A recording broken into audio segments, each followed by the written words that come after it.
तर आईने पूजापाठ वगैरे सर्व आवरून घेतलं आणि हरिपाठ वाचायला घेतला आणि मी विचार केला की माझी जरा भांडी पडले ती मी घासून घ्यावी आणि जेवणाची तयारी करावी, कारण देवपूजा वगैरे हे सर्व आई करत असते. आई म्हणजेच माझ्या सासूबाई. आणि मी इकडे सगळी भांडी घासून घेतली, गॅस ओटा क्लीन केला आणि विचार केला की चला आता आपण जेवण बनवावं. पण त्याच्या आधी मला कसं तरी होत होतं, चक्कर आल्यासारखं. कारण कामामध्ये आपण स्वतःची काळजी घेतच नाही, तसंच माझ्याविषयी पण होतं.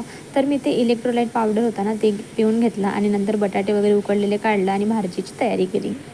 तर मी इथे उकडलेल्या बटाट्याची भाजी करते. जसं तुम्ही बघू शकता, आधी कढीपत्ता, जिरेची मी फोडणी दिली, नंतर कांदा टाकला आणि इथे लागोपाठच मी बटाटे सगळे कट करून घेतले आणि माझ्याकडे रेडीच असतो मसाला. तो मी मसाला त्याच्यामध्ये ॲड केला, संपलाच आहे आणि मला परत बनवायचा पण आहे.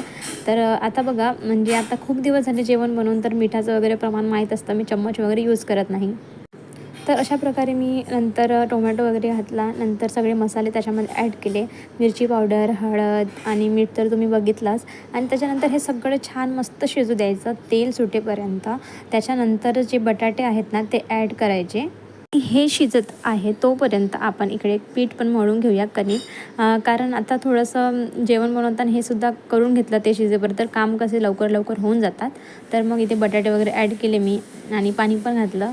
थोडं झाकून ठेवलं. नंतर श्री आले होते आणि त्यांनी वडापाव, गुलाबजामुन हे सगळं आणलं होतं. तर अशा प्रकारे माझी भाजी झालेली आहे.